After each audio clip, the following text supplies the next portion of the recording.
I guess the first question, I guess we can start with you, Yash, is when did you become dad? When was your kid first born? 2 years ago, so she's 2 years old now. Yeah. And she's free-spirited. Yeah. She's free-spirited. And the other one's 4 months. 4 months. So you're still watching things evolve and sort of see how things are going. LJ, what about you? When was your kid first born? And because you've got two, so when was the first one born and the second one? So first one born 2014. So she's 6. And then the second one was born 2017. Yep. So she'll be 4 in... Soon. Not even 100%. Yeah. You know your wife's going to listen to us and be like, how do you not know? So I'm going to pass this question because I don't know my kids' birthdays now. No. My one is 9, turning 10 next January. Yeah. And my youngest one is 3. So she just turned 3 this year. So 4 next year. Yeah. So we've got a good range of kids. So yes, you would be the one who's had the newest born baby. Yeah. So how's that been? How's that been over the last 3 months, having another little kid in your life and sort of trying to balance it out with your other kid? Yeah, the older one, like I said, is a bit more free-spirited. Her character and personalities come out a lot more. I guess as she's a bit more older and she can run around and do different things and she's learning so much. So far, our newborn is more chill so far compared to the first one. But she's still very, observing. And so we're grateful she can see and hear things. She hears things and looks to the other side and stuff like that. So she's been a bit easier in that sense. But it's still harder because you got 2. So how we do it at the moment is I look after the older one most of the time, and then my wife, because she's breastfeeding, she looks after the younger one. So that's how our teamwork works. So it's a little bit easier because of that. But like I said before, just because there's 2, it's a little bit tougher. My wife feels like she's missing out a little bit on the older one because they create such a bond. And so she doesn't get to play with her as much. So, but she's pretty good. Our older daughter, as long as we both give her time, then she's fine. She's not jealous of the younger one because we were a little bit worried about that. But no, it hasn't been the case. As long as we both give her time, then everything's pretty fine. I guess that's the complication with having, well, I say complication, but that's sort of the balancing act with having 2 kids, right? It's like when you have your first one, all your energy, all your time, it's easier to sort of allocate time to one child and sort of spend, and do lots of different things. Then the second one comes around and then it becomes a juggling act because you want it to be as balanced as possible. But, with the younger one, obviously that's a little bit different because they do actually need a lot of that time and a lot of your time. So it's good that you're having, you have your wife sort of, and you guys sort of have a game plan almost to sort of, how to sort of split that up. Did you find that, LJ? Did you find it hard when your second child came along and trying to find the balance between the 2? I guess it is an adjustment because I find with the first one it's a bit of a kind of you're a first parent, so there's no manual or anything that actually tells you what it's like. You kind of have an idea, but it's often really different. There's plenty of books though. I'm sure your wife would have given to you and they would have been like, I'll definitely read that. Yep. Put that to the side. So with the first one, kind of a lot of practicing, kind of what works, what doesn't work, kind of figuring the whole parenting thing out. And I guess with the second one coming, in a way, you kind of knew what to expect, kind of going through the birthing process and, all the support involved. But the second one is different, different to the first one. So, what works for the first one doesn't necessarily work for the second one, those kind of things.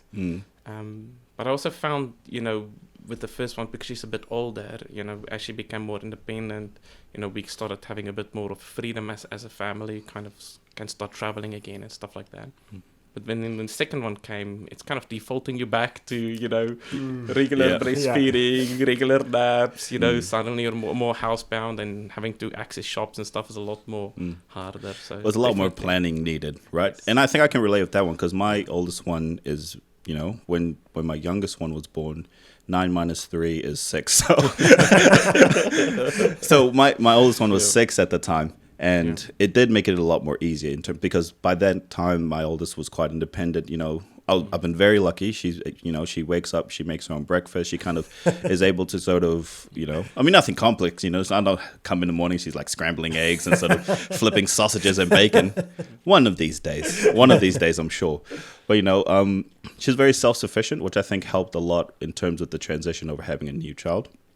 And you're right. I think the biggest difference that I noticed was just the planning became almost, we reverted back almost to when our oldest one was quite small, right? We were hesitant to sort of go out anywhere. It was just such a hassle to sort of pack another bag, pack everything, Although it's good to sort of get your kids out and about as much as possible and expose them to as much sort of people and stuff for socialization. But, sometimes it's easier just to chill, sometimes easier just to sit back. You play a few blocks. I'm just going to watch, Walking Dead again, and finish off. Okay. So another question I want to know, and this is kind of, if you guys can think as far back, I know as being a dad, sometimes our memory lapses, with having kids and all that. So what expectations did you have when you first found out your significant other was pregnant? What was your expectations and sort of how did you visualize yourself being a dad? So for you, Yash, if that's all right. Yeah. I think just a lot of sacrifice. I think I was like, because I'm pretty selfish, I think. So like a little bit less time out, like training or hanging out with family or friends. So that was sort of my first thing. It was a selfish thought. I think like less time for my own. I think everyone has that. Of course, and I think everyone has that, right? I mean, because it's going to be a significant change in your life, and I don't think anyone, unless you're a saint, didn't think, oh no, my life is going to change for the better. But then these are sort of things that may change, that may be a bit difficult. Yeah. And then even the monetarily thing, like I was like, oh man, I can't muck around now because like, I don't mind eating whatever, like noodles and stuff like that if I have to, but I don't want my kids to, so I feel like I got a lot more motivated to develop my career and be more professional and that sense of things, so those were the two things, the sacrifice and career-wise, like, man. You became more focused almost after the baby. Yeah. Those were the two things that stood out for me for sure. Well, you, LJ, before you and Alana had your first child, what was your sort of expectation of becoming a dad, or actually stepping into the role of fatherhood? Giovanni, so as Yash said, you've got a lifestyle, with friends and family and a lot more independence, I guess. Me and Alana's been in a relationship for quite a long time. So kind of grew from from being teenagers, grew together, I guess. And, in time, as the relationship evolved, you kind of, what's that next step, from, focusing on your career or studies or friends and those kind of things, traveling to, okay, it's maybe time to settle down. So you kind of have those discussions, with one another, so you kind of get time to prepare yourself, and saying that you never know what it's like being a father until you're a father, so you might have ideas, kind of maybe even based on my own background, but I guess it's a bit of a crash course, that 9 months and then suddenly there's no real way to build up to it. You think that 9 months with everything getting prepared, it's not really. You can't really prepare because once the baby's here, it actually all cards are off the table. And changes, you're sort of, it changes your friendships, everything. And I still remember holding my eldest Leo, for the first time, and she's so small, kind of, I'm not even sure exactly how to hold her, didn't even realize that you have to support the head kind of thing, So lots of learning in a very short time frame. Yeah, and I guess that makes sense, right? Because as much like I mentioned earlier, as much as we'd like to try and prepare, and there's books upon books about how to parent, you start going out and start buying cots and you start buying baby bottles, you start buying nappies upon nappies, mountains of nappies, but it doesn't really. I mean, that's to me like that's what they call, I guess, nesting. You're sort of preparing your home to sort of have a child in there, and it doesn't actually prepare you, right? Because I've always thought. Even from like my early teenage years, I've always wanted to be a dad. I think that was something that was definitely in the cards for me.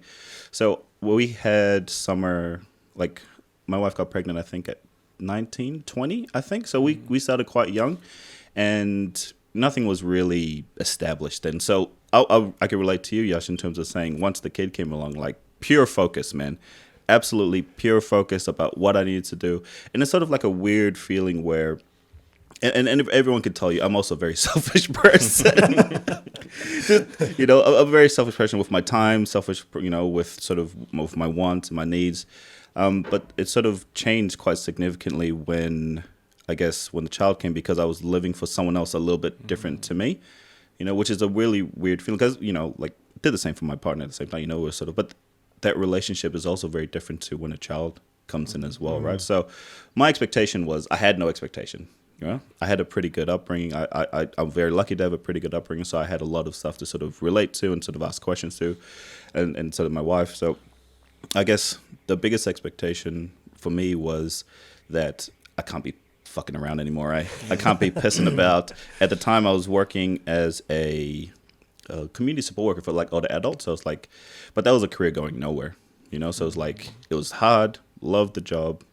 You know, loved the people I worked with, but the work was hard and the pay was shit and it wasn't enough really to sort of support. So I think that's what focused me to sort of pursue nursing, was like shortly after that. And I guess, you know, we can all agree, you know, having a kid was actually a very positive thing in our lives, right? It actually, not that you'd say otherwise anyway. Not for me. Not for me. No. I'm sure that throwing you all under the bus here, right? Did you hear what? You should go listen to this latest podcast. These guys just talking smack. But you know, it's like, I think the focus was a really big thing, right? And I think that's what I needed to push through because I really had no motivation to do much. Yeah. You know, I think I was quite comfortable in the little bubble that I had established for myself, and anything outside of that was whatevs, you know, winging it. Yeah, I find it interesting how you said that you always wanted to have kids. And a lot of people that I grew up with had the similar thing, but I didn't want kids at first. Okay. Like I said, I was selfish. I wanted to, you know, play footy and get into business and things like that.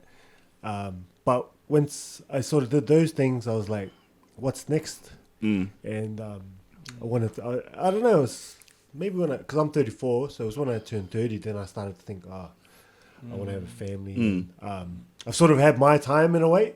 Right. My crack at things, and it's like it's time to pour into the next generation sort of thing. And I wanted that because I looked at it and I was like, man, that looks so hard.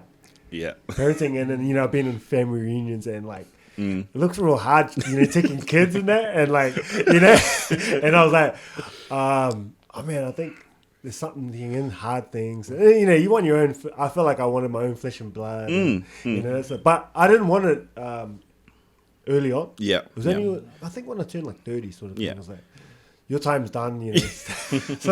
So that's a good question. So at what point when you turned 30 were you like, okay, you know, what did that idea spark to sort of maybe pursue children and pursue a family?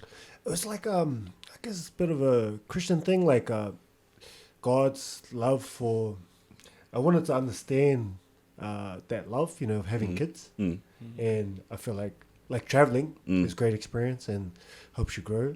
Having a family, like, you're going to learn stuff that you just can't learn unless you have kids, you know? True. Unless you're babysitting that. It's still not the same. No. To have your own flesh and blood. And I feel like I just wanted to experience whatever I can in life and have my own, you know what I mean? That type of thing. Yeah, attach, you know, it's very different babysitting your children. Well, not if they're babysitting your children, but like taking care of your child and sort of babysitting someone else's. Yeah. You know, you do anything for the person you're babysitting, but there's a certain attachment that comes with your own children where it's just different, right? It's just very different. And I wanted that. You wanted to that. know what it was and how parents talk about their kids. You know, you never know until you have your own. Only if their kids are doing well, eh? I don't hear a lot of people like, yeah, my kid's a drug user, man. Fuck yeah. You know, I mean, you know, there's definitely that pride that comes with having a child, right? And sort of seeing yourself move beyond you in a way that's a bad way to sort of explain it, but like, you know that when your time comes, you know, you continue on through your children. Yeah. And that's something comforting, I think, for a lot of people, because if you're afraid of death, you know, and, you know, of course, that's going to be even worse knowing that all this work that you've put in is going to go nowhere. But then if you have children, that kind of puts it into a different ball game where you've got the next generation, you got something to give them to sort of watch them sort of pick it up. That's why a lot of family businesses, you know, run really well if the aim is to sort of bring it to the next generation and have something for them to sort of fall back on or to carry on in a way. What about you, LJ? When did you sort of like decide, I'm gonna have a kid now? Or was that Ilana's idea?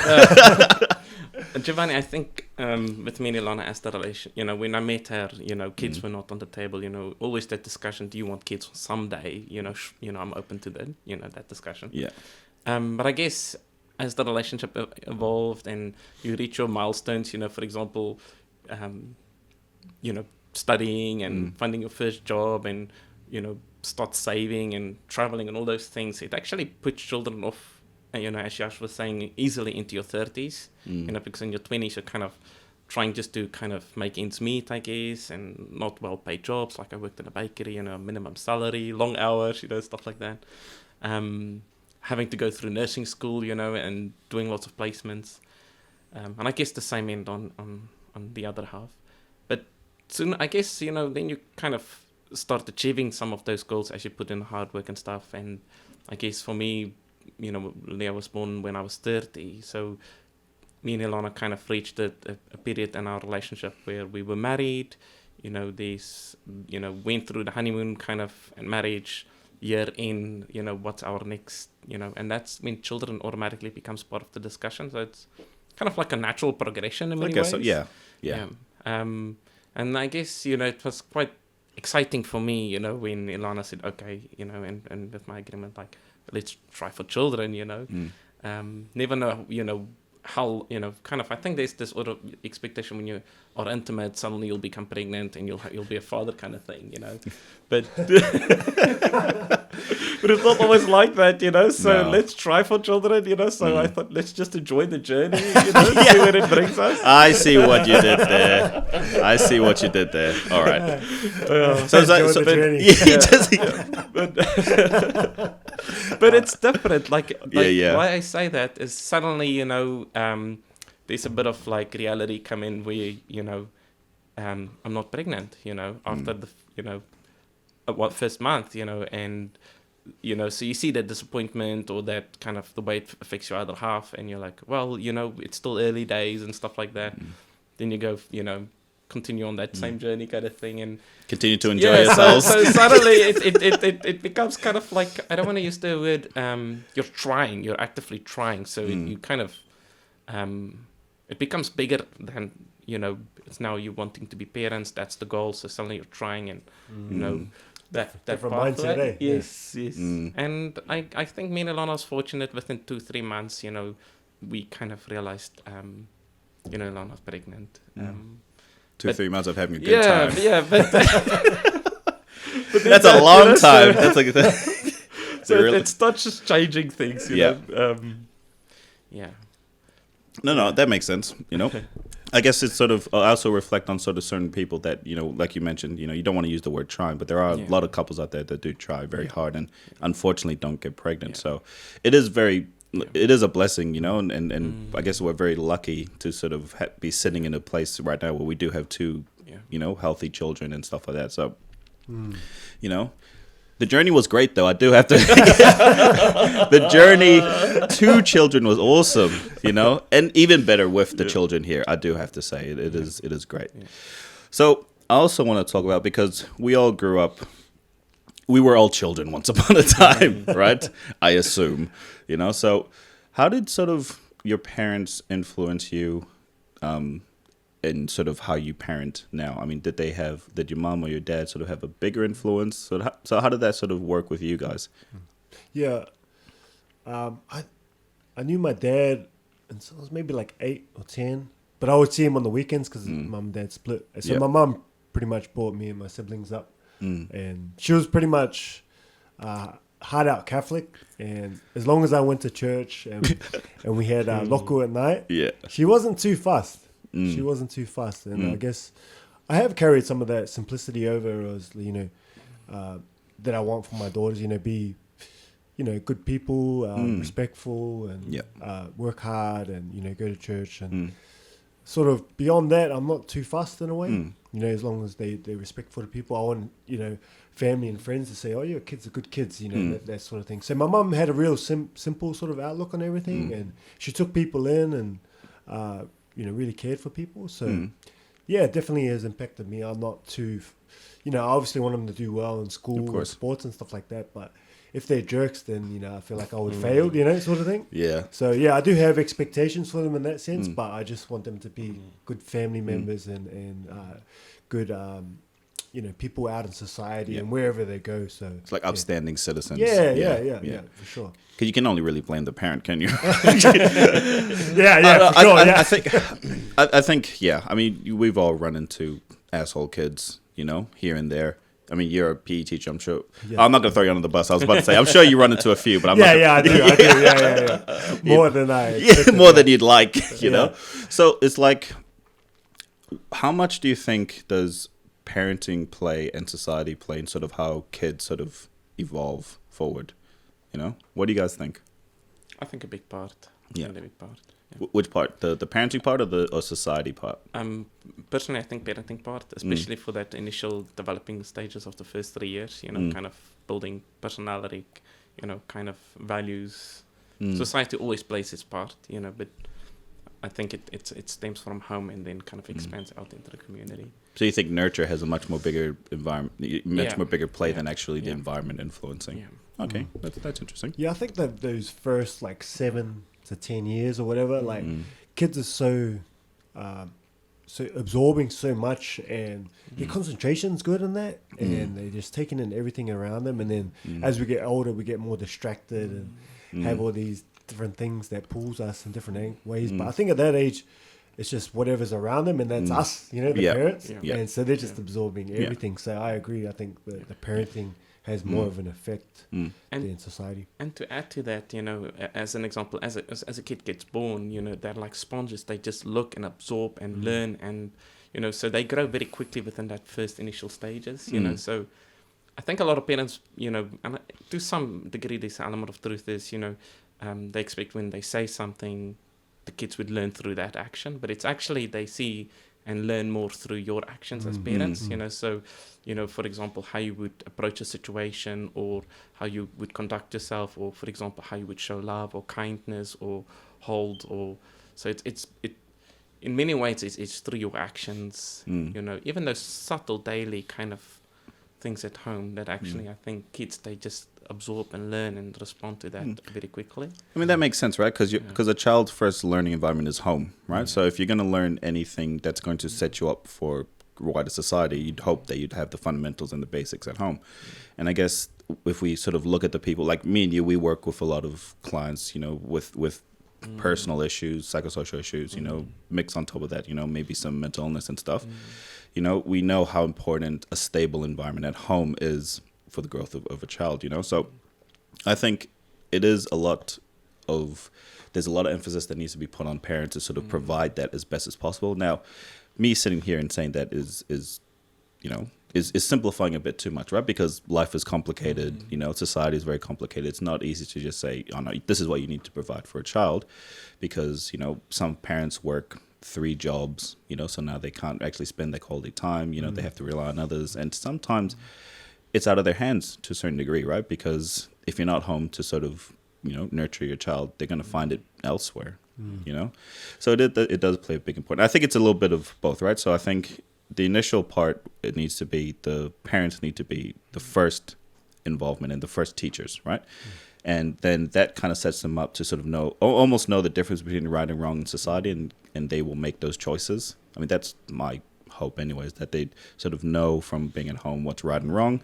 And then when they're faced with that in society, where we have very little control of in reality, when you send your child to school, it's kind of, don't be an asshole. Don't be an asshole today. And I think when I look at, well put together children, happy children, children that look like they've got a lot of potential, it actually, and then you see them at home, you can see where it starts from. So I agree with you guys. I think it starts with home, and then, but society does have this way of fucking people over in a certain degree, which we can't account for. And it's an interesting thing, looking at my past. Like, I grew up with my grandparents and with my mum and with my younger brother. So my mum took the lead, she makes sure, brush your teeth, get ready for school, pack their lunches and stuff.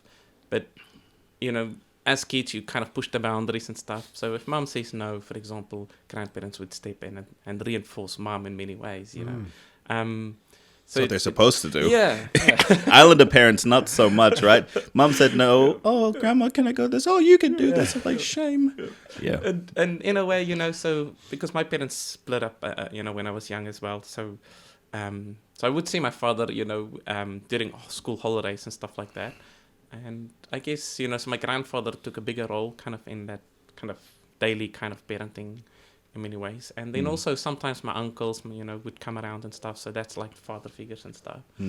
But why point that out is sometimes, an uncle or your grandfather and maybe even, other family members, they kind of help sculpt you, what's right, what's wrong kind of thing. So I've got a big sense of community helps to raise a child, whether it's a grandparent, a father, a mom, uncles, aunties, or the wider community. So I think that's the balance. The word balance is probably key.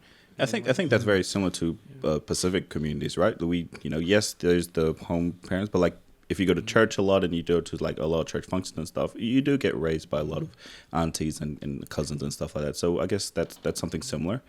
But if you don't mind, LJ, because you actually have one of the most interesting upbringings that I've heard in a very ever, right? Okay. And you've turned out to be such a nice person, which is really, really odd because I don't know how comfortable you are talking about sort of your upbringing and stuff like that. But sort of how does someone like you, who's very conscientious, very kind, really good friend, grow up in such a, let's say, a hostile environment like South Africa? Yeah. Like how why do you think you turned out a little bit more positive and hopeful as compared to a lot of other people who'd be like which I would imagine, right, if I put myself in that place, would be easy to sort of fall into this dark space and just sort of just accept it for what it is. Giovanni, I think there's a combination of things. I think my parents played a big role, especially when I was born, kind of thing. That's just reflecting on that kind of thing. And also my grandparents, stability in home. So I always had a place to sleep. I always had food. Even though there wasn't always a lot of money and stuff, at least that security was there. My grandparents pushed a lot for schooling, so they were very, you have to finish school, even if you repeat year after year, you know. So at school you learn a lot, kind of thing as well. And Christian values as well, and in saying that, if I did something, my mum, for example, wouldn't agree on. There was hiding, lots of hidings and stuff. So we can all agree. We can all relate to that, my friend. So that just reinforces the, It's love. It's just love, man. But the big thing is, through all of that, I think, my mum showed me a lot of kindness, growing up, and so did my parents, my father and my grandparents. And one of the things I'm hoping to bring through to my parenting is kindness,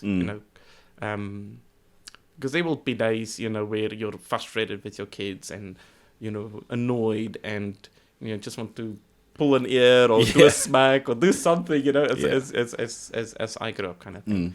But then this is a new time, modern age, and that kind of practices were frowned upon many times. Yes. But so I'm hoping just to kind of bring kindness through to my parenting in many ways. Because I can imagine the environment in South Africa is so different to where you are now. Because many times we've had informal chats about. That sounds so professional. Informal chats, we were just sort of like kicking the shit at work. You always mention how different South Africa is, like especially when you first moved here. And you were so concerned why no one has bars on their windows and extra gates, and stuff like that. So do you think to a certain degree that has influenced in what you portray to your children? I mean, do you sort of have this sort of immense conscious for safety and sort of stuff like that? Yeah, it's definitely there with, I guess, so for me, example, if I go shopping, even though New Zealand is a safe place and stuff, I'm conscious, I'm mindful that, kids get stolen, in South Africa especially, so I need to see my kids always, and I get quite serious, when I can't see them. I can imagine, yeah, man. So my kids has to be in sight, close to me, I have to see them, And things as like even at my home now, it's I guess we're a lot stricter with it. They go visit friends and stuff, so our kids haven't visited friends yet, and if they do visit friends, one of us go along, kind of. It's not about trust. I think it's more just kind of wanting to make sure your kids are safe because, as we grew up, there was a lot of safety kind of course, that makes sense. And I think it does come through as an adult. I don't trust them either. You can say it. Yeah. No, I wouldn't trust them either. Yeah. But that makes sense because I can relate with that too because I think only recently we've allowed our oldest to spend some time after school with her friend, who actually lives like 5 minutes from school. Yeah. So like that's as much as leeway we've kind of given her. And I guess a bit of paranoia maybe, and sort of, I just don't know what it's about. I guess it's a bit unfortunate because I always reflect back on this and how my upbringing was very different to how my children's upbringing is now. Like growing up in Tonga, I come home from school, drop my bag off, won't even say bye or hello to my parents. I'm on my bike, I'm gone, right? And I'm not back until like 8, 9-ish at night, And I think about that now. It's like, imagine if you come home and your kid doesn't even acknowledge you on their bike, gone. I'll be calling the police, calling friends and family. Like, we need to get a search party out now, Which is a bit unfortunate because I think they lose a lot out on sort of that sort of adventurous sort of spirit in a way, right? It sounds a bit sexist, but because I got 2 daughters, I think I am a bit more paranoid. I think if I did have a son, I would probably be a little bit more relaxed, just because it sounds a bit extreme, but it only has to happen once, right? And you can't undo it. So I think I'm a little bit more on the paranoia side of things and overprotective. Yeah. Just because, you hear of stories out there. So I'll be the same as you, LJ. Like, I always have to see them and I don't trust anybody, sort of thing. Like, you start to realize this is why Palangis invented leashes, for their children. It's like, that's why, so they don't get lost, As weird as it sounds, but your kid's definitely not going to get lost on a leash, right? So that's interesting, yeah. So why would you be more comfortable with a boy? Is it at a certain age or just a boy in general? Would you be more comfortable I'll probably get a little bit older, probably at a certain age. But I think there's more sicko men out there than there is true. That after little girls than there are after little boys. I guess they are too, but they seem to be more of a target. Sure. So you mean like statistically, right? Like the likelihood of a little boy as compared to a girl getting taken is Oh, that's it. I wonder what the statistic would be. I'm not going to Google it because that's going to be weird. Then government checks my computer's like, why is this guy Googling statistics for? What's the likelihood of a little boy and a little girl? And then you're gonna have a knock on my door. Hey, excuse me, so you're gonna have to come down with us. Oh no. I mean that makes sense. I think for me, I'm just paranoid in general. Whether I had a little boy or a little girl, I'm just not at the stage where I'm comfortable enough to allow them or to like risk it. Because as they get older, they can fight back the boys and run away. But girls, because if it's a guy, they're too strong most of the time. I think for me, depends on the age, right? If we're looking at like 9, 10, 11, I think regardless of who they are, if a dude's big enough, they'll take whoever, right? I don't know, man. I've seen some pretty feisty as freaking girls, generally. Yeah. And guys, they can cop a hiding, I think, and not be as traumatized as a girl, Yeah, I think most guys have had a few fights somewhere along the way. Or sometimes too many. Or too, you know what I mean? But girls, like, ask most girls, they're like, it wouldn't be a common thing, right? Actually, it's saying that, recently over the last couple of years, with all those videos that's coming out, it's been girls. Yeah. Those school fights and, the police have been involved, I think. I think that's a little bit of a change in society now, right? True, like, I think it used to be, like, I think our generation would have been, girls would probably do it on the down low, kill you with rumors or something like that, But, like, now girls get scrappy, man, and they're sort of in there, like, nonstop. But, like, I think if we're talking about like the risks of sort of allowing our children out and about, I'm paranoid regardless. Like for me, it's like I guess if you sort of compare the boy and a girl and sort of the likelihood of which one would escape, it's like, do you think statistically this is statistically guys are a little bit more stronger than women? That's just that's just genetics, not genetics. That's just physiological sort of evidence, right? But I do think girls are a little bit more smarter than guys. So I think so if girls did get taken, they'll be probably easier to sort of find an escape route as opposed to a guy who'll just be sitting there in the corner like, oh, I'm fucked, cheers, I'm absolutely fucked. But I'll add to it, me reflecting on it. I think, maybe even subconsciously, to some degree, how I would, for example, raise boys might be slightly different to girls. I think, a lot of sexual offending is happening towards women, especially, teenagers and, even younger. So I guess that is always in the back of my mind kind of thing. Yeah. And I think as a parent, I want to make sure they are safe, and I think you know, a lot of women out there, you know, have had some, you know, experiences in the past that can be traumatic, you know, lifelong. And, you know, you can never say whether just a minor or, not a minor, but, you know, at what threshold, you know, that experience or that exposure is that causes that trauma long term. So I think it's just being mindful of that, you know. Because trauma comes in different levels, right? So some Yes. people may experience trauma in one way and the others would be like, Yeah. oh, I can take that. Well, someone will be absolutely wrecked by it. Yeah. It's hard to determine, right? Yeah. Because that comes down to the child's resilience, you know, their support systems, you know, their upbringing, a lot of stuff which sort of contribute to that. And it's a tough one, you know, because what is that threshold? Yeah. I don't know what that threshold is. No. You know? And I guess, you know, nobody wants, you know, to put a, you know, whether it's male or female in a, you know, in a risky situation. But I just think sometimes girls end up more in that likely situation. And I think I want to, you know, because I love them, I want to make sure it doesn't happen and kind of. Would you say they're more at risk, would you say? Yeah, What do you think? I think Okay. it's just a feel I get. Okay, you know, no, that's fine. I got the same Yeah. feeling. Yeah, I think you know, even the girls gossip probably more and backstab more and things like that. I think they're nicer in general. Yeah, 'cause I those are think just so. words, but like Yeah. even like good guys, man. Like we're a little bit more dodgy in a sense. Even good In what guys, sense? you know, I am not. I think like females can be a little bit naive, like nice guys, but they, you know, but they got motives, you know. Ah, right. I mean, it's You know? it's a different kind of way of how they sort of navigate that sort of sphere, a right? little bit more trusting. Maybe I don't know.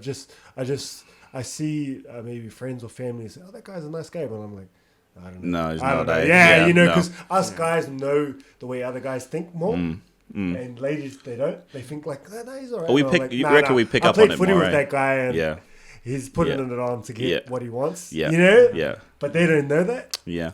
So that's what I know. Yeah, true. No, That ladies and my kids won't. yeah.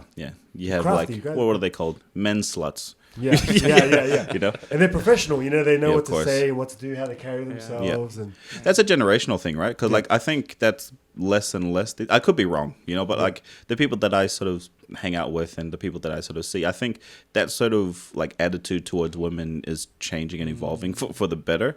Because I think of like my dad's generation and the generation before that, and you know, and I look at sort of all the stories like my uncles and stuff, and I'm just like. Wow, like you know, like Animals. I hear like people like these days be like, oh, you know, this and that. Like, man, like the stories I've heard of like these guys is like, you guys are amateurs, man. Honestly, so I think in another way it's good because that shows that we're evolving with the times. You know, I think we're more respectful of women and we're a lot more sort of attuned, I guess, to sort of feelings. Not as much as we should be. You know, we're doing pretty all right here at the moment. You know, but like. It's sort of like something that is changing over time, and it'll be hard to say, right? It'll be hard to say because when you see like a situation where people get what's the word I'm looking for? Get sort of charged for, like, say, let's go to the extreme, you know, get charged for rape, but doesn't actually happen. Like that's quite a big thing that doesn't help with trust, right? On both sides, you know. So I think. Both sides have their own positives and negatives. You know, some negatives are more heavier than the other, but you know, it's still something that's quite that's evolving over time. But from personally, what I see things changing for the better. You know, you don't hear as much of people going like you know, we all have friends and we all sort of know people who sleep around with a lot of people, but like that's not like, you know, we're not high-fiving these guys anymore. It's like, you know, I slept with like 6 other women the other week. Good for you. Maybe because we're all married, you know, and we're, you know. No, but I genuinely think that, you know, I think we're not as condoning as we used to be. You know, that whole locker room stuff that used to happen back in the day. I don't think that's as normal as people think it is. going towards more like family. Yeah, family I think just more guys, respect Yeah. in general, right? Because I think, I mean, I think it's just respect in general. Yeah. But you know, if kind of to elaborate a bit, is, you know, for example, with the 2 kids, with Leonaria, you know, like, so I guess part of me wants to help them become independent, you know, kind of be able to make choices independently and kind of live life, you know. at the same time, when it comes down to future relationships, even though it's a far away, it's always in the back of your mind, kind of. It's never happening for me, you man. know, you know. You see all these swords located Exactly, in different parts of this house. I'm ready. What's my take? I think that's the reflection I do. What's my take on it? What age is boyfriend's okay? There's a lot to think about. What about intimacy, birth control, and those kind of things? So I'm trying at this age to kind of convey to my daughters that, it's about finding, I'm going to use the words, meaningful relationships, like the right friends, kind of, that helps you kind of be the better person, kind of. And I'm hoping that would add to the boys as well, like mingling with boys that brings the best out on them, kind of, that is good friends rather than just look good or is strong or say the right things. So looking deeper, but that's hard to teach, like how do you teach that, so it's hard to beyond control. the physical appearance and at the deeper connection. But it's also hard to control, because I think in that situation you're always going to be the bad guy, like your daughter. I feel really cringy when I just think of like that ever happening, but like it brings home a guy. He could be a really nice person as well, but like I think even if he wasn't, and you tell her, no, this guy's not good for you, you automatically, you're a bad person, you're a bad guy, you're not supporting her. Because to a certain degree, I guess, now that you've made me think about this. Now that you've brought I was gonna deal with it when it shows, all right? I'm gonna live in denial for as long as I can. Yeah, bloody hell, man. But I think reflecting on it now, you kind of have to trust them to a certain degree, that and it kind of goes back to what I initially said, right? They're going to have to make those choices, and for you, your job is to sort of give them the best supports at an early age, so they know the difference between what's an asshole and who's a really good person. And I think that's where at a young age now, principles, morals, right, wrong, I guess that kind of is different for each person, each family, each culture, but I'm hoping that when she does make, she's got friends, but when she does make friends and stuff, it's good influences. There's an element that I'm mindful of. She has to kind of go and experience, kind of bad relationships in many ways. No. No. I don't mean it from a boy girl concept. No. It's not a perfect life. That,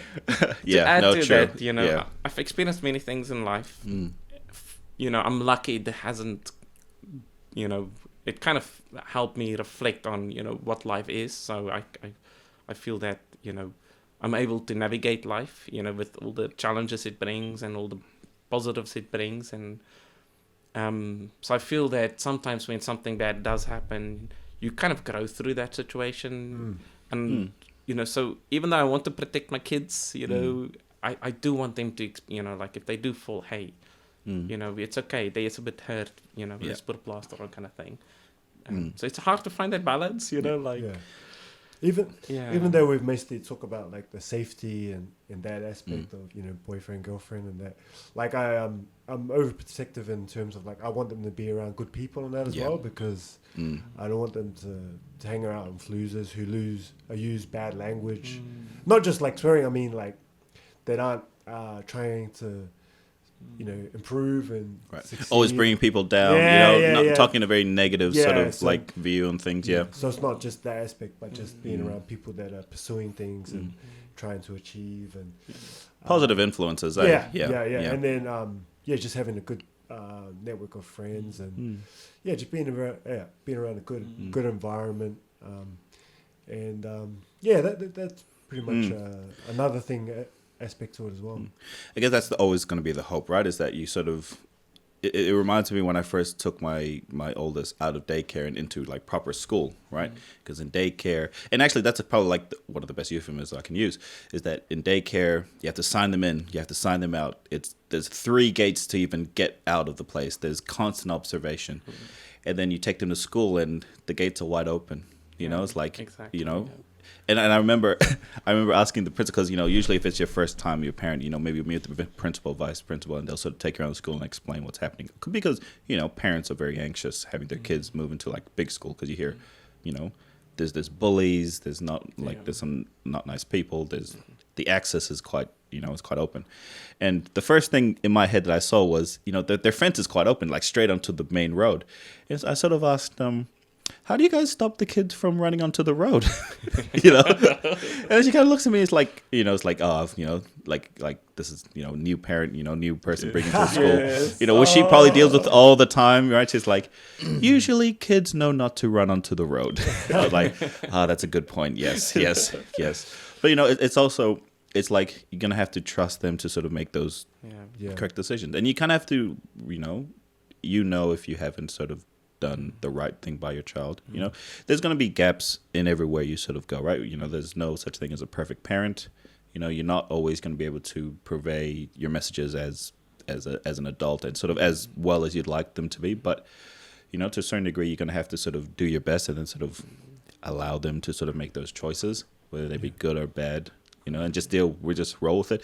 And you kind of brought up an interesting point, and it's like lessons through hardship. I think there's no greater lesson in life than going through something very difficult and then getting over it, right? And the getting over it part is the important part, because sometimes people go through, because people go through hardships all the time. And what actually makes that hardship worse is that inability to sort of either work your way out of it or see a way out, right?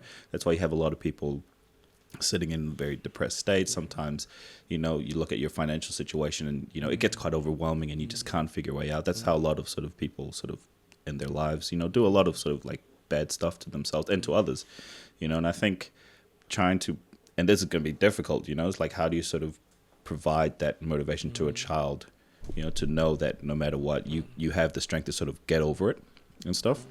Yeah, that's a big one, eh? Yeah. Especially today's day and age with depression and some other things going on. That's a great question, eh? Yeah, and I guess the real test will be time, right? Because the amount of access kids have to each other is ridiculous, just social media, just everything, You think you know someone at school, and then on social media, they're someone totally different, the amount of online bullying that goes on and stuff like that, it's like, how do you prepare someone for that? Yeah. Yeah. And people talk about resilience, eh? Resilient teaching it. Something I was thinking on, it comes back from when I first started becoming a father, is this a boy, is this a girl kind of thing, as a parent you ask yourself, what do you actually want? Do you want a boy or a girl, or does it actually matter? So blessed with 2 daughters, sometimes I still get the question, are you going to try for the boy kind of thing, or like we have a choice, right? Exactly. I'll just with my kids, I'll have 7 daughters, But then, I reflected on that, it's, I think comes back to a generation kind of thing, what is dad, mum, back in the day versus what is dad, mum now in a modern society. I was thinking, a lot of fathers, for example, if I look at my uncles and aunties and, they struggle to relate to their kids, in many ways, because I don't know, kind of, is it because dad is working most of the time, mum is at home, kind of doing all those cleaning and cooking and all those kind of things. And as the kids kind of grow older, suddenly there's a bit of a gap between, dad and their kids, And so something I'm trying with my daughters is that, like I do a few hobbies like beekeeping, gardening, fishing. So I take them along. No, you've got a lot of hobbies. Don't lie. Yes. So growing grass. Yes. Right? That's a weird hobby, but So I include them. Like my daughters will come and sit and help me pull out weeds, or kind of prune here, or come and open the hive here. They've got their little suits. Help you. Help you. They've got little fishing rods, And I didn't really care whether they're boy or girl, It's because sometimes, what I'm trying is that if I can find something in common, like I sometimes go for walks in the Waitakere ranges, I take the 2 kids along and we'll go and do a bit of a picnic. And to me, I'm hoping that can stimulate an interest in them. So at the moment, they have to walk with me because that's something I'm going to do, and they don't have much of a choice. But I'm hoping when they're older, maybe that's something they might like, and maybe that's something we can connect on. So no matter where life takes them, hopefully we still have something in common, whether it's going to the movies together, opening the beehives together, or gardening or whatever, but just not be disconnected. Because this is my humor though. If, somebody asked my father, who's quite a conservative man, asked him back in the day, and say, your son, what would you say if he is going to do nursing one day, paint his toenails and play netball, What would his answer be? Yet, I'm married with 2 kids and I'm living life, Yeah. And you're nursing, you got your nails painted, you play netball, exactly, you're doing all those things. I'm doing all those things, So I guess that male, female, it's not as conservative as back in the day, So sometimes a lot of the times I'll do the cooking or the cleaning or the dishes and so it's kind of like a 50-50, I help with the nappies, and everything. And that's a relationship, though, right? It has to be Yes. that way. You can't just lean on one to sort of take the slack on, And you mentioned, I think that it's about spending quality time, right, with your children, which is something I'm still working on.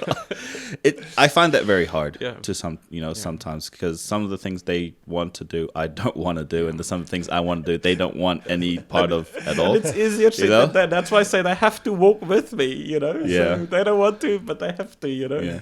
Do you do something similar, Yash? Do you sort of get them involved with the exercise and stuff like that? Yeah, I think it's great what LJ was saying in terms of the beekeeping and getting them involved, and because those are all great things to do.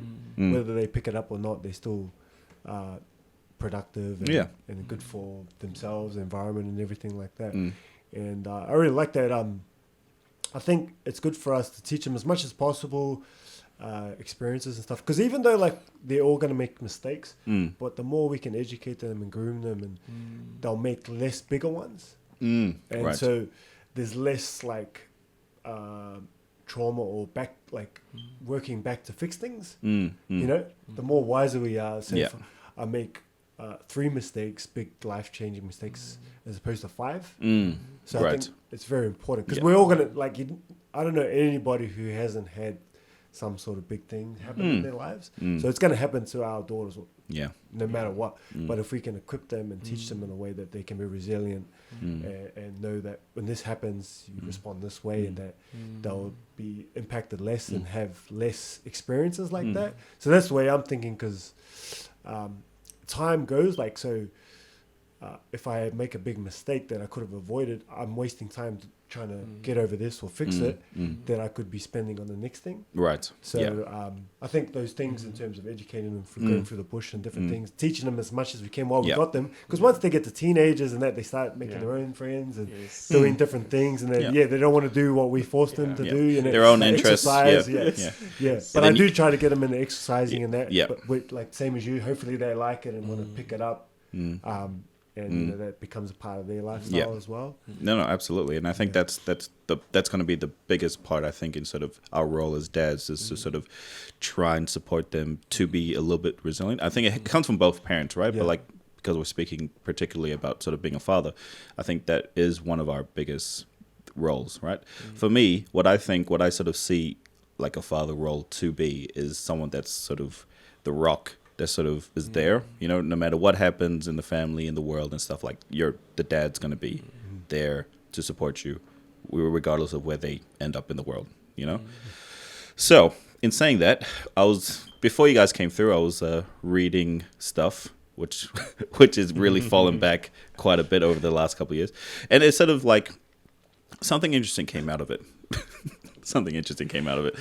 So apparently, according to this Stuff article, in terms of single-parent households, right, there's 23.7% that in New Zealand. So 23% of households and children live in one-parent families, which goes to make that, to me, that's a high number. I thought it would be higher, but I think that's still pretty high personally. But true. I was thinking the 40s as well. So it's kind of like a good thing in a way. So I think we're actually doing a lot more better than other countries. But it sort of begs the question: do you think, when I sort of in casual conversation with this and that, and the work that me and LJ does in the community with different people, I start to think, that a big part of it is father absence. And a lot of it. And we're lucky in the sense that we feel quite valued in our relationships, then we're still married, moving on. Knock on wood, we're still married for the foreseeable future. Who knows, maybe after this podcast, we all start a single podcast, men's single podcast, but Do you think in today's society, we kind of spoke about society in quite, different terms today, but we've spoke about it in detail, in length. Do you think fathers are valued in society, in the family, as they used to be back in the day? Because you know how back in the day, and I'm thinking like back, 90s, 80s, where I'm thinking, I can only talk for Pacific families where, having a mom and a dad, is being very integral, marriage, you get together and then you raise your children together. But these days there seems to be a little bit of a, you can raise your child on your own, I think you can do it by yourself, you don't need a man. Do you think that's have you guys noticed that at all in sort of the circles that you guys hang around with? And do you think that's going to have implication in the future? It's a big question. I'll give you that. It's a big question. I'll give you that. Yeah, because sometimes when I look at single parents, sometimes that there's no other option. You're there. You have to raise that the children, and it's not easy. Because definitely not. Imagine having whatever that situation looks like with it, working full time plus having to be a parent. And in saying that, I think you two would be, good evidence to show that it can be done well, right? So I'm not saying that it can't be done, but it's the evidence that I've seen on a very anecdotal sense is that it's never turned out as well, So I hear that you know what I mean? well. Yeah. So I think Generally, it's good to acknowledge the ones that do become very well put together and very successful, with a single parent household. But I think if we look at it statistically, when you look at people who join gangs, when you see people who commit crimes, who become drug users and stuff like that, majority of them come from single parent households. And not to say that that's the only reason why they've become that, but I think it does play a significant part. So I'm just sort of thinking out loud, do you think, and it's becoming more accepted, it's like, and listen, I'm not that sort of conservative to say that, parent households doesn't need to be male, female, it could be male, female, female. You can have your own thoughts on how that is. But I think 2 parent households is statistically what sort of has been shown to sort of help a child sort of become an acceptable human being, shall we say. Because if I look at my relationship, so on one hand, I feel it's easier when there's 2 people, because you can reinforce one another. You can gauge things from one another. From time to time, every, rough estimate 6 months, I'll sit down and speak to Ilana, like, what are you finding easier? What are you finding working? I did a smack the other day. I didn't actually like that. Those kind of conversations, for example, So, and if one sees, for example, now in the other one, because kids do push back, a parent can easily become overwhelmed or care or stress, all those kind of concepts. If there's 2 parents, sometimes it can just kind of augment one another, kind of. So I do think it's easier, being a parent in a relationship with these 2 adults, I guess. I guess one of the things is communication is key, because if one parent has one style, of parenting, the other parent has a different style. It needs to augment one another at some point, instead of supposed to butt heads, right? Yes.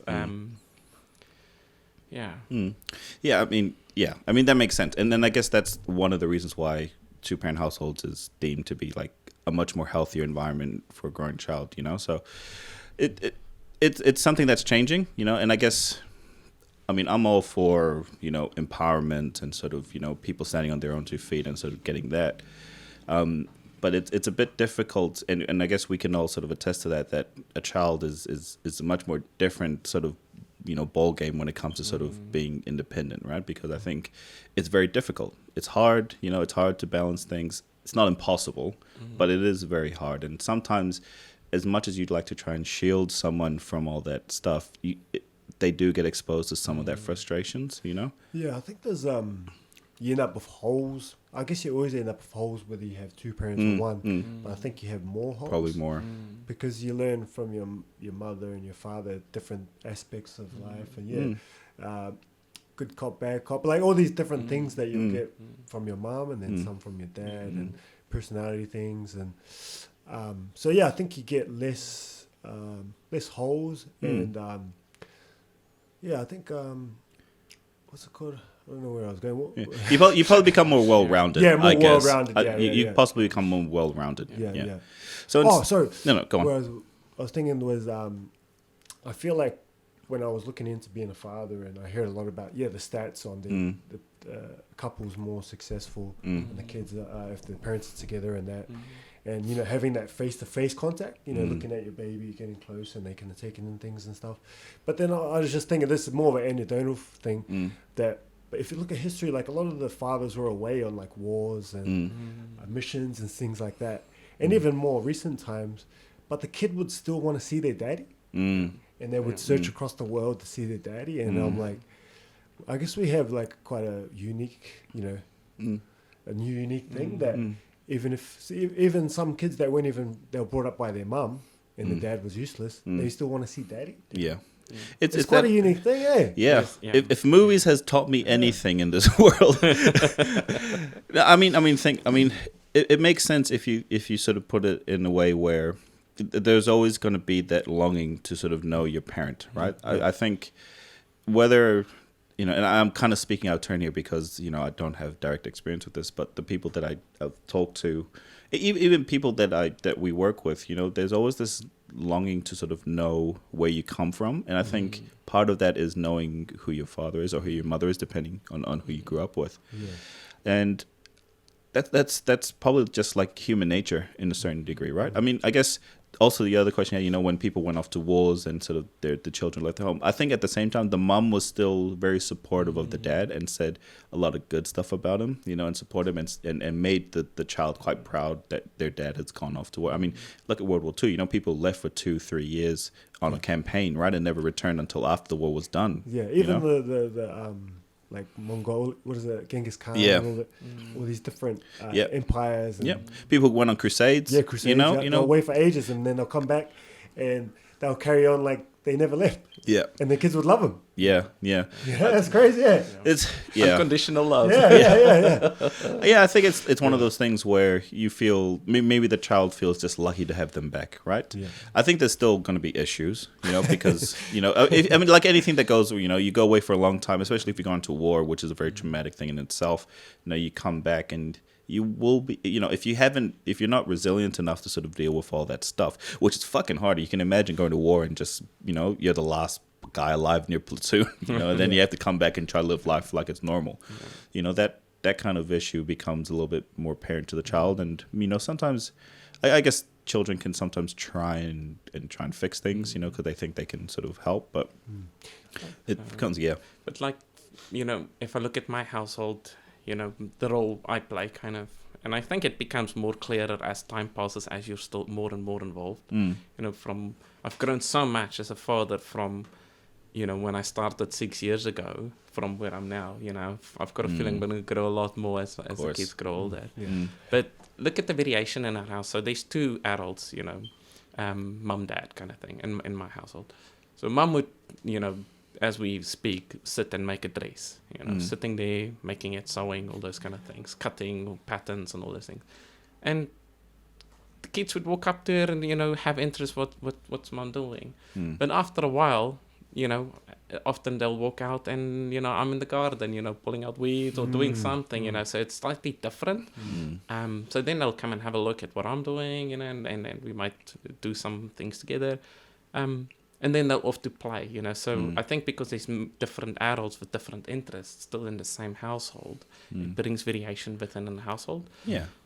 If you have a single parent, for example, there's still, interest, but it's harder, because suddenly it's a sole person having to do all the cooking and the cleaning and, all the chores around the house, and sometimes there's not as much variation. So I think variation, it may play a factor in many households. Yeah, for me, it was, I miss stuff like, because it was my mum mostly, but she had sort of like a man, like she wasn't very emotional. Okay. And so it was interesting because, we're all quite cold in my family. Like my siblings, there's 5 of us. Okay. Even though my mum, even though our mum, you don't come across cold though. Yeah, so I don't. Nah, I'm not. We're not very emotional at all. Okay. And but we were brought up by our mum, so we're missing that. And as you get older and you get married, and my wife's very emotional, so it sort of helps helps out. So like a balance, right? Balance it out, and I'm learning from her, and then, empathy and to be more sensitive and things like that. So I agree with they get different things. Variations, right? Yeah. But as I got older too, I learned a lot from my mom and my auntie. And so I was about 15, 16. And I found naturally that I gravitated towards my uncle and my brother. Okay. And there was no like day or sign or anything. I was just like, innately, internally, I wanted to learn from a man. I felt like my mom and my auntie were teaching me and mentoring me. I don't know if they knew it or not, but I guess I was. And then I was like, I need to learn from a man from 16 onwards. But there was no like, oh, you're going to go learn from your uncle now. Yeah. It was just, it's like, like an I don't want innate to hang out with feeling, my auntie as much. And I want to be around a guy, like a family man and my brother. You know, that makes sense, right? Because it was internal, yeah, I guess because, I mean, there's only so much a man or a female can teach, right? I mean, that's why we complement each other so much, is that we can sort of pick both sides and sort of carry each other's slack mostly. Yeah. So that makes sense, and I guess, it all comes down to sort of like that innate feeling within us about what we need. Sometimes it's not as clear, and this kind of, it's something that sort of bypasses, the societal norms and bypasses sort of, culture, bypass all that. There's something physiologically within all of us that kind of, where a certain need needs to be met, and sometimes we go about it searching for it in very destructive ways. Sometimes we go about it and we're very lucky and can sort of find it in very positive ways. But there's always a certain drive or a need that's a little bit more, and sometimes can be really hard to explain. It sounds like, for you, it's like, there wasn't really a big sort of sign that said you need to go learn from your uncle now, but it's like you needed to go, right? And I think everyone gets that. I think it happens for females, it happens for males. You can't have too much of one side. You kind of want to find that balance, and I think we're all about finding that balance. The feminine, that's, and then the masculine sort of energy. I think like with the single parent, if they get, you need maybe from auntie, uncle, or grandparents to get those other aspects, because if you're a guy and you're too much feminine energy for too long, I think you might be missing certain aspects that you might, and then vice versa. Well, that's just my opinion. No. I mean, both. Both sides of it. It makes sense, right? It's hard to sort of hold those views these days, though, with everyone saying masculinity is so toxic and shit like that. You need some as a guy. I think it's very.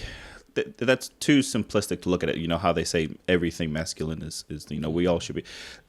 There's a clear difference between female and males, and we all bring our own positive spin to the table, right? And it's finding that equal balance between the two, which would help, Because like in my household, like being the father in many ways, it's being the father in many ways. In many ways. In what ways are you not the father? Like let's if I look at my daughters, they've got so much emotion. If something happens, it's an overflow of emotion, and and that's what I realized. So it's hysteria, and it's hysteria. Especially when the tantrums come through. It's hard not to. Yeah. Something I'm working on is trying to help them manage that heightened emotion, just to help ground themselves. You're using sensory modulation at home, are you? Yes. So use your distraction techniques, man. So and the thing is, saying to teaching that it's okay to have emotion. It's okay to express that emotion. Just in a constructive way. And sometimes not to, like my youngest, she'll fall, for example, but the kind of like, yes, she fell. Acknowledge that, but it's not the end of the world, so you don't have to be hysteric, just come, show me what happened, if you need to cry, that's okay, it's okay to cry, but then not to escalate to a really traumatic... Dysregulate is what is the professional term that we use, so right? I find myself, that father kind of role. The helping rock. a lot more, the rock, or kind of helping, how to manage this groundedness, those kind of things. And if you do bump yourself within reason, it's okay to move on. What do you need to do not to bump yourself again, or do you need to put on a plaster or something? But screaming is not always helpful. So can be helpful in the moment. In the moment, yes. That's an awesome example. We're going through a similar thing, and I have this thought in my head, but I don't know if it'll work but I'm thinking when my daughters get a bit older, I don't know if there's something out there already, but to talk through all the different emotions in life. And it, like you said, it's alright to feel these, but to be more constructive with them. And so when you feel this way, like we don't have to go too far with it, and sort of trying to develop tools through that. Yeah. I don't know if there's anything out there, but that's what I'm trying to think. Like, so it doesn't get too escalated, and There'll be you know, plenty. it's alright to feel that way Yeah. and stuff, but don't make a decision when you're in this thing. You know, go for a walk or breathe, or you know, whatever. I don't know yet, but.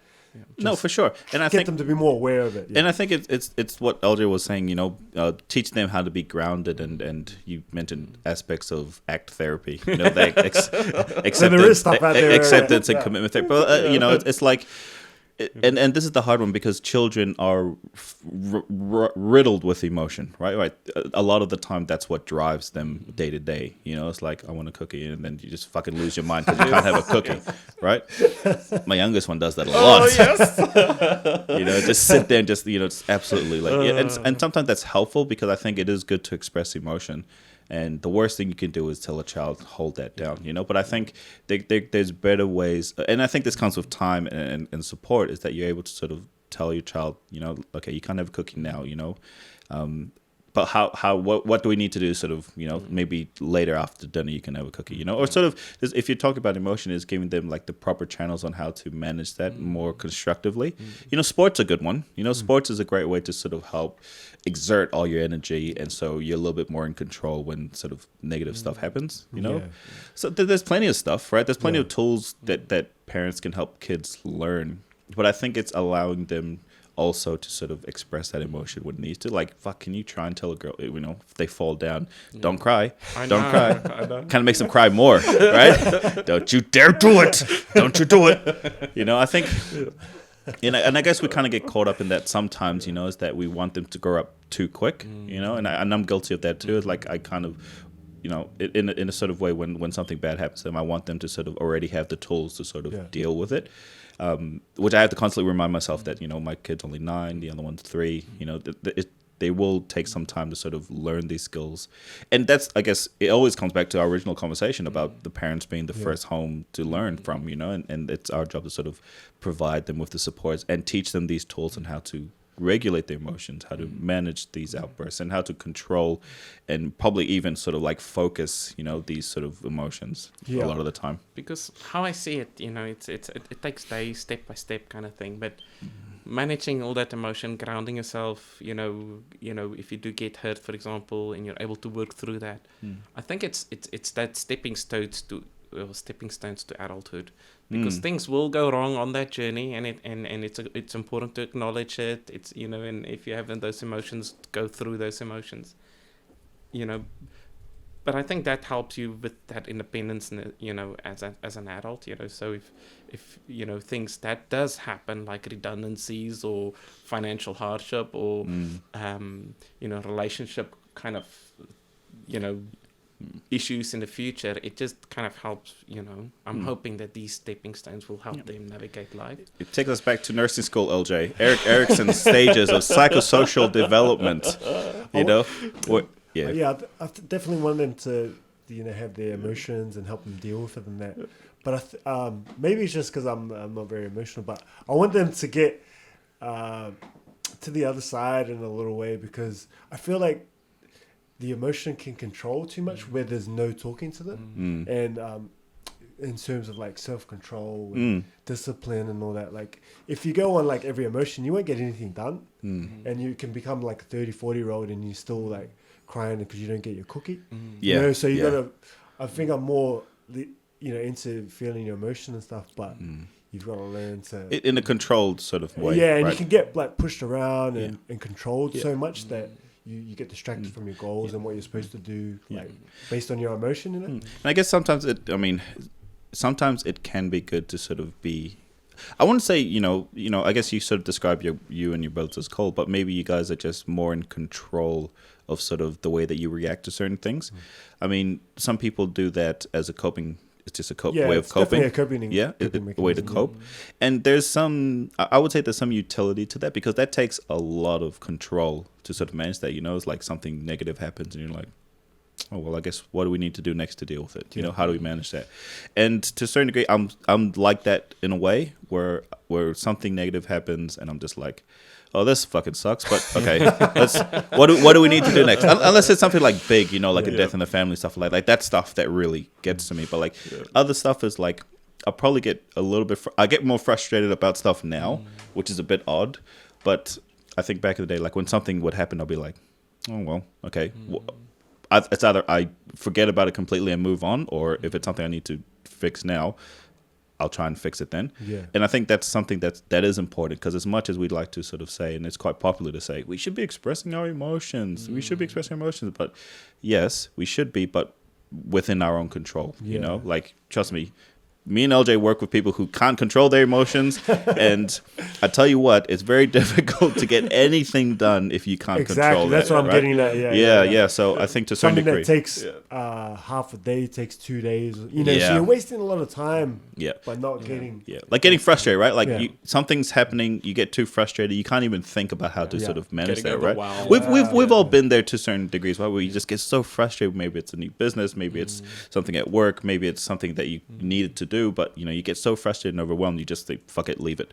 You know, and then you come back to it 2 days later, when really, if you had a little bit more tools in your belt to sort of control your own frustrations, you could probably have dealt with it then. You know, that's what I'm coming at that. 100%. From that angle. Yeah. And the big thing is, you know, thinking of when I started as a father to where I'm now, I've made mistakes, you know, many mistakes, you know. Some of them I've been perfect. I won't even talk about it, you know. But that's, to me, it's okay, you know. I just say, well, I've made a mistake. I didn't like what happened there. Try something new. Try something else. You know. I don't know if you had this on your cards, but I found that fatherhood, I don't know if there's the avenue, but the marriage as well, like it's taken a big strain on our relationship, like just the time, and you know, they're tired, you're tired, and it's like you do it, I do it. So that's been another big adjustment.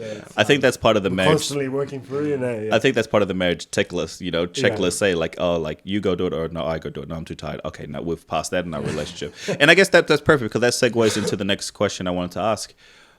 What has changed since you've become a dad? You know, we've kind of touched here and there about sort of the changes that's happened, or things that we'd like to sort of see. But like, from when your first child came in and even your second child, you know, what's actually changed significantly for you that you've definitely noticed? And you kind of mentioned one of the time with your wife has sort of been a bit strained, eh?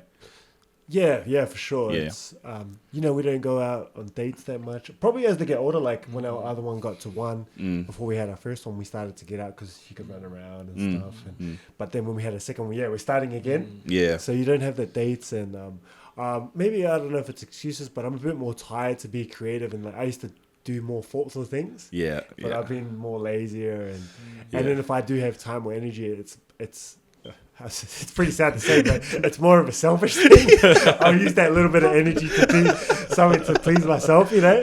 Where like I need to do that to, you know, romance my wife or something, you know, something thoughtful for her. Whereas when it was us, or just our first child that got a bit older, I still had energy and everything for it. But I don't know. That's my excuse, but it's definitely taken away from just that time of and quality time with your wife.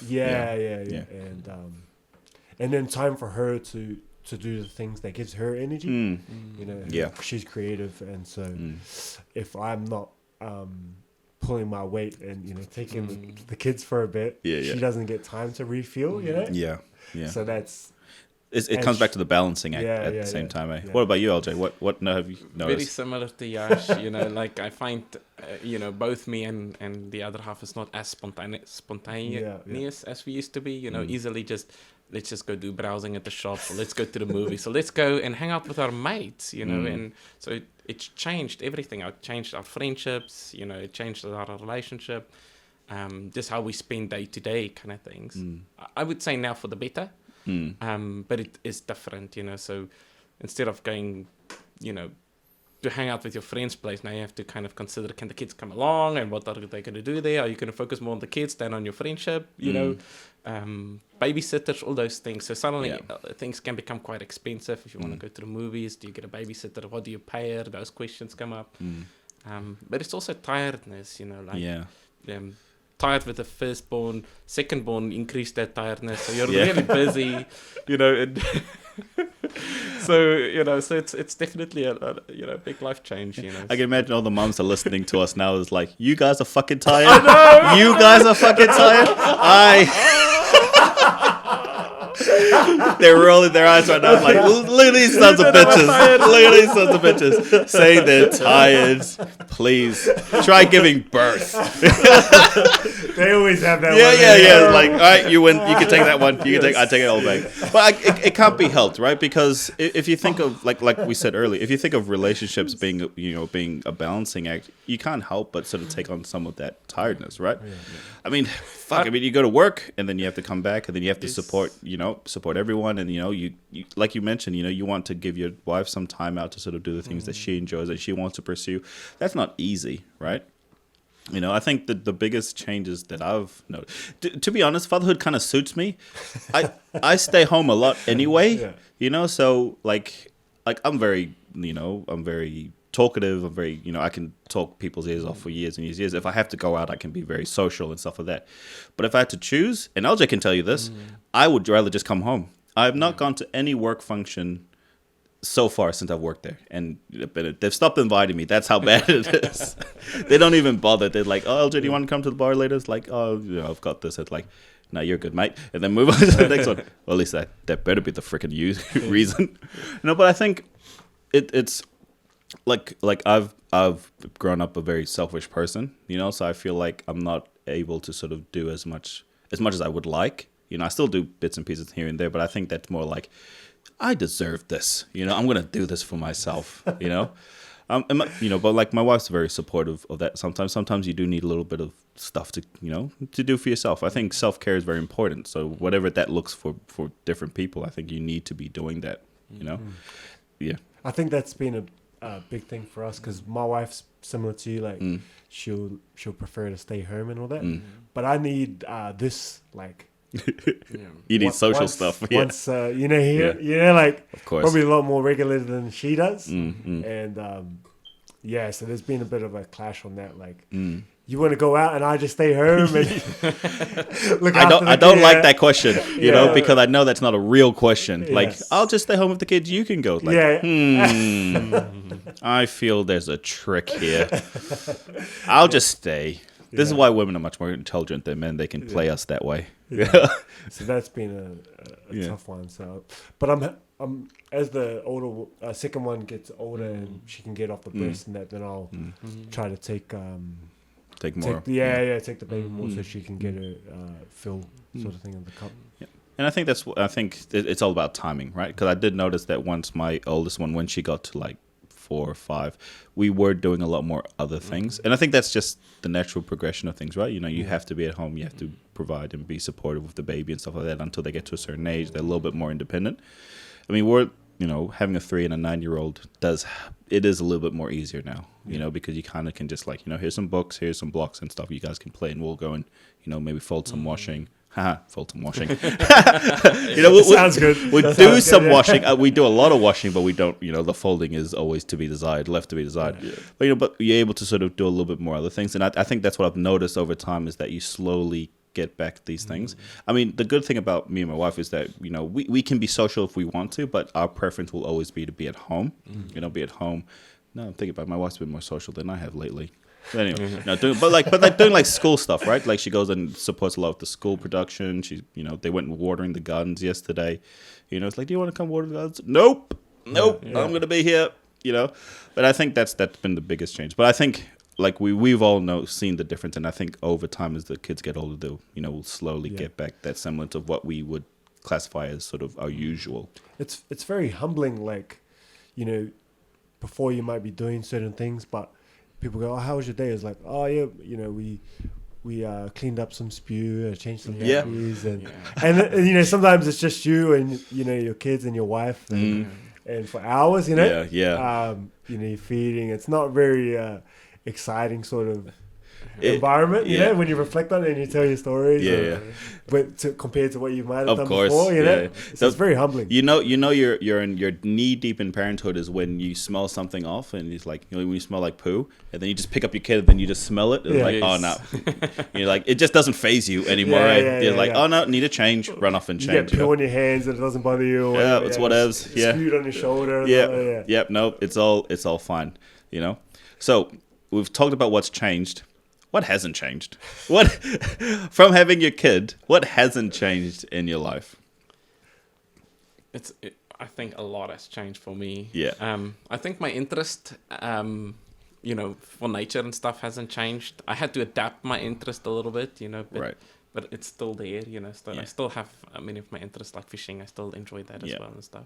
Not doing it as much as I used to, but it's definitely... That's still something that hasn't really changed, because I know you do a lot of fishing with your dad. Yeah. You're crazy into bees. Yeah. If you have any bee questions, this is the dude. He's been through it all. He's been through hardships with bees. Okay, so like your hobbies have kind of remained the same, but you've adapted it to sort of fit sort of the lifestyle that you have. And I think that's in many ways filling some of the void. We previously go to restaurants and visit friends and maybe travel. I'm a lot more homebound now, and I think especially with my kids becoming a bit older, they can stop playing a bit and even be part of the hobbies. So I'm trying to use a bit more for energy in that, so that helps fill that void. Okay. No, that's good. I think for you. For me, my main one is my workout. That I have to work out every day, and I was thinking about this on the way here actually, and because sometimes I'll come in from work and then she'll be like, oh, we're going here straight after. And I'll be like, oh, give me 10 minutes. And she'll be like, no, we've got to go. I'm like, no, I need 10 minutes. And I'm like, how selfish is that? Like, I don't know. Like one day, but but then I think about example of Christ, because I'm like, man, I just need this one thing. And, he's saying like, you got to be willing, as the son, was willing to die sort of thing. I'm like, am I willing to die? And then I say, yeah, I am. But then I'm like, I can't give up a workout. Yeah. That type of thing. Yes. But I don't know. My justification is just that it just makes me better overall. And then this is my thoughts anyway.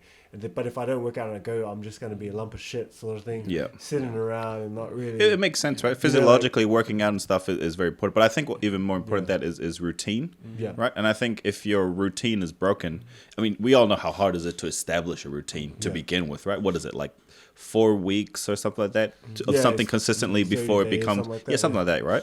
Before something becomes a habit.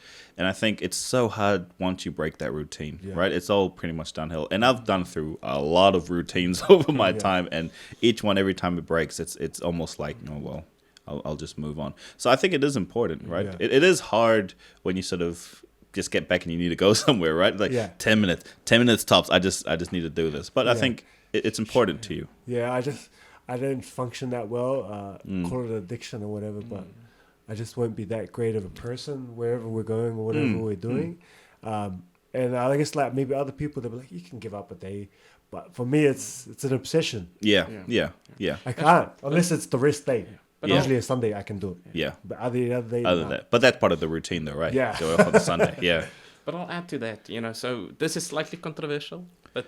Oh, finally, we've come to something controversial. A lot of people say, I live for my kids. I will give them everything. I will die for them. My life rotates around my children. Fair enough, Fair enough, yeah. So that's for you. Yeah. So for me, for example, I live for me. This is my life. It doesn't mean my life doesn't influence my partner, or my kids. Yes. So how I said, this is my life, this is what I can control. In saying that, I want, to live my life, and be part of my other house, and my kids. But, for example, I'll give an example. So a lot of kids, for example, parents live for their kids. The kids kind of grow up, and the role is to make your kids independent so they can navigate life. So when they get to that stages where they become more and more independent, suddenly the parent want to keep holding on. And then suddenly the kids are, married, and they're traveling, and they're overseas, or they're working in different countries, and the mom and dad is sitting, with this void, you know. Suddenly The my empty kids, nest syndrome, man. what does my life mean, you know? So what I'm actually saying is, yes, your kids are very important. Your relationship is important. Acknowledge those things, but you still have to live life. You still have to have your own interests, do your own things, your own responsibilities. And then your kids can complement that in many ways. So as they grow independent, they can start doing their own things. And you can be part of those things, you know, like my kids can be part of my walking, for example, or netball or whatever. But I still have my life. So when they start becoming independent and start traveling and those stuff, yes, I'm going to miss them. Yes, I'm going to yearn for more of that time. But at the same time, I still have my own things keeping me busy, doing my own things. So it's because you're still an different, individual, you know? right? I'm still a person. You're still a yes. person. I mean, with the children, it shouldn't mean that, you know, who you were before should be completely taken out. You should be able to integrate it into that. And like you said, you know, your children should be there to sort of bolster up and sort of, you know, really make things a lot more better, as opposed to sort of like a negative, which it could seem at the very beginning, right? Because you have to put stuff on hold. Yeah. Because a lot of people, you know, when they say that, you know, putting things on hold, they sacrifice. I see it more as adapting, you know, so adapting to the needs here and now kind of thing, you know, taking on that new role as a father, or, you know, even if, you know, let's say you're single going into a relationship, suddenly you have to adapt, you know, and it's the same when you're going into for example, fatherhood, you know, it's adapting, I guess, and but it's still your life. You still need to live it, you know, and but it still influences, you know, others around you. Tell that to our wives. Exactly. And that's what I said. I said to my other half, you know, you need to live your life, you know, focus on your hobbies and your interests, and I'm going to try to augment it, you know, but together we are a family, and we want to raise our kids, and, you know, so if she wants to do, you know, let's say ballet classes, I will support that as much as possible, you know. I'll free up sometimes, I'll, you know, so she can go do those things. But instead of kind of controlling one another or trying to control it, it's more kind of control what you can in many ways. Yeah. I agree 100% on that. Because, you see, like, people, the kids move on and then they're stuck. But I guess that's probably the second thing that, when you said what hasn't changed, like my podcast, that's probably the second thing. Whereas, like, I'm like, oh, should I give it up? But I feel like I need it, because once they move on, I've got to have my own project. You know, I've got to have my own hobbies and passions, and I feel like they should see me pursuing things if I want them to pursue things, as opposed to just putting everything into them. You know, we need to put a lot into, but I believe the same as you in terms of having our own passions and drive and things like that. And that's kind of what I guess we all hope, is that our children will see how passionate we are about things and how motivated and how hardworking we are. And that will sort of rub off on them as well. You know, it's like, oh, you look, you know, my dad worked hard to get this off the ground and he's running it now. Like, it shows he can do, you know, I can do that too. There's a cracker one where people go, oh, now that I have kids, I found the purpose. And I'm like, I've always had purpose. I've always had things I wanted to do and achieve. And, you know, it's just enriched my life more. But I wouldn't say that I've found my purpose. That's not good, I don't think. I think if like... I'm around the reason for, you know... It should always be enriching you, as opposed to like, this is my sole purpose, you know, to do that. Because that becomes very difficult, because like you mentioned, once your kids go, then what? You know? You're probably like in your 50s, you're not going to have another kid, are you? And I think it's just good for them to see that as well. Modeling what we want for them. Yes, exactly. And the big thing is, you know, how I see it is, if you have time and you focus it on interests, you know, let's say cycling, as the kids grow up in a cycling world, you know, where mum or dad goes cycling, that might stimulate the interest, you know, so they might do cycling one day as a hobby as well, as an example, but that might be a common interest as well. So wherever the people, you know, kids go in the world and stuff, you can talk about it. It's a common topic. You can, you know, it's an interest, and if you come together, go cycling. But if you don't have those interests, you know, your adult daughter asks you, what are you doing? And I'm cooking, cleaning, you know, when are you coming to visit you? But there's not much more. And so it's they can feel your energy too, of course, that you're not excited, or you know, people can we can feel auras, and I think the kids are probably more in tune with that than adults. And if they see that we're sort of dead inside because we've stopped pursuing everything, then they'll feel that, and of course, whether they know how to communicate that or acknowledge it, they'll feel it. I mean, you can talk to a lot of people, and a lot of how they view the world is most likely how their parents view the world. You know, if your parents have always viewed the world as this negative, dark place that you're gonna, no matter what you do, you're fucked. You know, But like, if that's how you've grown up, sometimes you can't. That's how you view the world, and that will be very difficult for you to sort of go into the world and feel positive around doing other things. People get over it. You know, people can work and sort of get over that stuff. But, you know, it is something that we need to be always mindful of, is how we sort of portray ourselves, and through action, right? Yeah. So, final question, right? Because I know I've kept you gentlemen here a lot longer, That's been good. you know? What lessons would you want to pass down to your children? For me, it's kindness. You know, if you have kindness in yourself, you're able to be kind towards others. And I think that's a good start for me. How about you, Yash? Seek ye first. Seek ye first the kingdom, and I feel like everything else can be sorted from there, and encompasses your respect and kindness and everything like that. Because probably us males as well, more like I try to sort things out and figure things out. If I do this, then that will happen. But I found that that's always been a good thing to go back to, or try to seek first, and then make actions from there. My bad. You know, so that's definitely one. And respect as well. Yeah, respect is a big one. Yeah, I guess for themselves. Because everybody respect is sort of seen as like a thing of respect others, but respect yourself enough to do the right thing and look after yourself, and not just be self-sacrificing and miss your own thing. So respect others. Yeah, value yourself. Yeah. If I had to think of one of the main things, would be, I think hard work can take you places. You know, I don't think, and I really believe this, and I sort of try and portray this in on my podcast, is that I don't think there's a lot of reason why people can't achieve their dreams. You know, there's very little reason people can sort of, if you want it enough and you're going to work hard enough for it, there's very little reason it won't be yours. And I think, you know, if you go about anything in life with that kind of mindset, and then, you know, I think all the good things that's ever happened to me has been on the back of that. You know, so I'm a really big believer in that. And also exactly what you guys said, you know, self-worth, you know, kindness. That's something I'm working on first, you know. I think I need to work on kindness first before I sort of tell my children to be kind. But, you know, I think all those stuff that make people decent human beings will be if they can go away with those lessons, you know, I think we can sort of say, you know, done right by my children. So, yeah. That's a really cool thing, the hard work thing, because I was told to do like say things repeatedly to my kids.